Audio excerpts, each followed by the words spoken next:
Oke, Tih. Ya. Mau cocokologi, Ci? Boleh. Enggak, tapi gini. Kata kuncinya cocokologi ya. Gini. Cocokologinya tapi berdasarkan riset. Dan kita minta produser untuk memutarkan juga nih slide demi slide-nya, kan ada juga kan dikirim tuh. Karena kan juga ada nama Kaisang yang dicocokkan dengan beberapa tokoh begitu ya. Silakan menjawab tadi pertanyaan dari Bang Egi tadi, Bang Ken. Mas Ken. Ya, jadi memang kalau terkait dengan simulasi pasangan kita mencoba beberapa variasi ya. Itu baik itu Pak Ahmad Lutfi dengan Mas Kaisang, Pak Ahmad Lutfi dengan Tas Yassin gitu memang.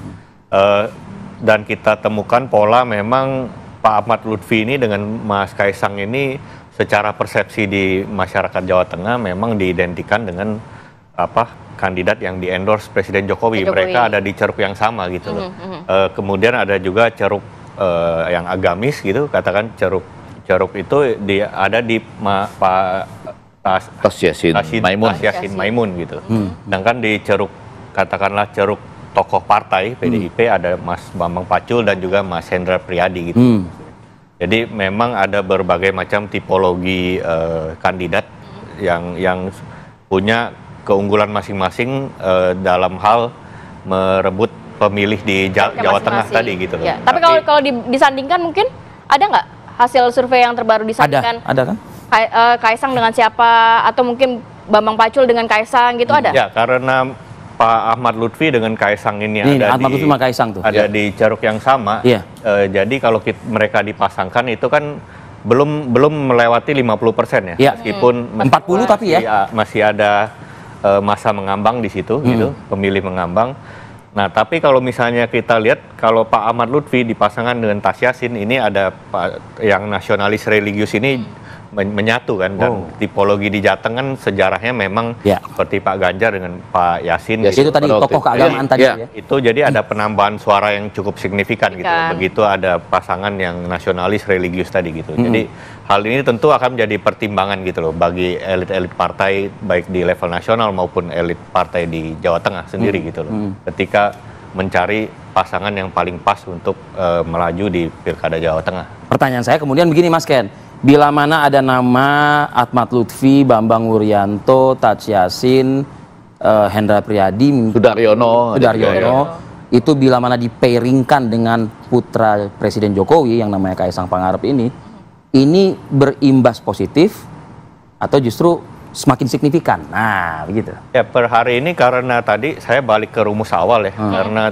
tingkat approval Presiden Jokowi yang sangat tinggi tersebut khususnya di Jawa Tengah mencapai 85%. Artinya? Jadi siapapun kandidat yang punya asosiasi paling melekat dengan Presiden Jokowi dipasangkan dengan siapapun tentu akan berimbas positif gitu. Waduh, nilai tawarnya tinggi nih, Bang. Ya, tadi saya katakan sejauh pengetahuan saya ya, Kennedy, tolong diralat kalau keliru, 85,2% tingkat kepuasan terhadap presiden di Jawa Tengah untuk provinsi Jawa Tengah itu tertinggi di dunia, kalau menurut saya itu, ya kan? Artinya memang siapapun yang dipasangkan dengan itu akan mendapat efek dari itu. Efek yang positif. Nah, tetapi Jawa Tengah, tadi kita mencatat dua hal. Satu, kata Mas Seno yang masih bersama dengan kita ini, itu dalam tanda petik kandang kami. Jadi ketika misalnya ada kekalahan sedikit di NTT atau di Bali itu, memang itu berkesan berat bagi PDIP. Tapi di Jawa Tengah itu sesuatu yang lain lagi. Beda ya? Nah, karena itu mereka menang itu untuk DPRD kan, 33 kursi misalnya. Jadi tentu saja eksekutif juga mereka penting sekali di situ. Nah, dalam hal itu tentu mereka ingin bekerja sama kan. Mereka ingin bekerja sama, ingin ada kadernya juga yang menang di situ. Anda tadi sudah menyebut beberapa nama. Iya kan? Nah, ditambah lagi dengan kenyataan cocokologi. Ditambah lagi dengan kenyataan menurut Kennedy pendekatan nasionalisme tadi ya, dengan tokoh-tokoh yang punya aliran nasionalis itu, dengan masyarakat yang punya pemikiran seperti itu secara ideologis, itu akan menambah. Nah, sekarang bagaimana cocokologi ini kemudian makin mendekati hari-hari yang mau nggak mau harus dijadikan pasangan ini kan? Oh, ada batas waktu pendaftaran. Jadi kan batas waktu pelantikan. Kan harus didaftar dulu. Iya, pelantikan. Saya tambahkan sedikit ya. Maksudnya kan ini belum memperhitungkan Prabowo efek ya, karena bagaimanapun juga Prabowo jadi presiden. Nah, Prabowo efek misalnya Pak Ahmad Lutfi dipasangkan dengan Pak Kaisang, maksudnya perwakilan Pak Prabowo di siapa gitu. Iya. Kecuali misalnya Pak Ahmad Lutfi mau masuk Gerindra itu. Ya. Kalau tadi saya katakan kalau salah satu Sudaryo opsi saja gitu. kalau Sudaryono jelas kan, Gerindra misalnya. Itu kan suatu Hakim ini akan kemana gitu ya, Betul, berarti ya. iya. Tapi kalau hitung-hitungan kira-kira berapa poros berarti di Jawa Tengah? Per hari ini berdasarkan survei tersebut ya kemungkinan kan 2 poros tetap masih besar ya Mas. Kalau analisa saya tentu nanti akan menjadi poros KIM tadi, Koalisi Indonesia Maju, dan poros PDIP gitu. Bang Egy juga kira-kira segitu? Iya, mungkin bisa aja ya muncul poros lain, tapi secara umum terlihatnya seperti itu. Justru yang menjadi pemikiran saya adalah apakah yang disebut sebagai tadi rekonsiliasi itu adalah versi Mas Bimo. Mau ke Mas Bimo kan sama nih. Saya menunggu dia tetap yakin nggak rekonsiliasi itu adalah seperti yang dia bayangkan. Terlepas tadi berkali-kali ya kita mendengar ada beberapa kali penyebutan itu akan terjadi di Jakarta, Jawa Tengah, Mas Seno menyebut beberapa kali, Bang Egy beberapa kali menyebut ini kandang kami. Ini markas kami. Nah, markas enggak kandang. Seru nih, karena apa? Kalau ya kandang kami kan berarti memang kalau kandang kan seluruhannya dikuasai gitu kan. Sebenarnya udah, kalau saya melihatnya udah agak berubah sedikit, bukan kandang banteng lagi, tapi kandang nasionalis. Karena apa? Pak Prabowo menang di situ. Ya kan? Pak Prabowo menang di situ 53%. Walaupun pileknya tetap PDIP ya. Bukan berarti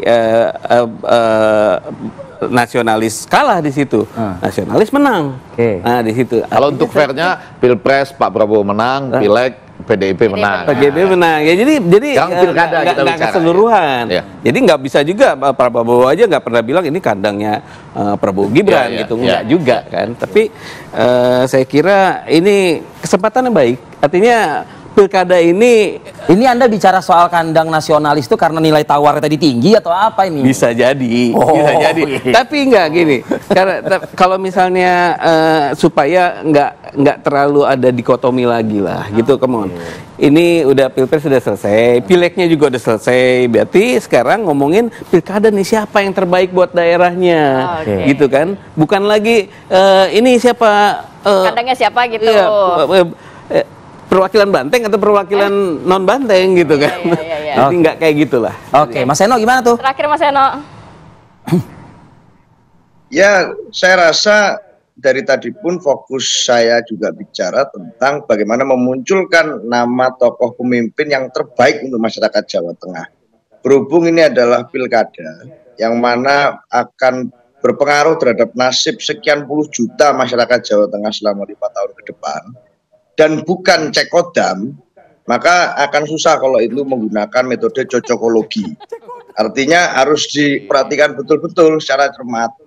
Ini namanya siapa, dulu pernah melakukan apa, rekam jejaknya seperti apa, pripun ini, yang langkah-langkah yang selama ini dilakukan, bukan hanya nama-nama yang muncul sekarang, maka kami tidak mau tergesa-gesa. Nah, dari tadi sebenarnya langgam kami begitu, dan itulah yang kami selama ini lakukan dan sodorkan. Kami buktikan bahwa sebagai partai politik, tugas utamanya tentu adalah melakukan kaderisasi politik.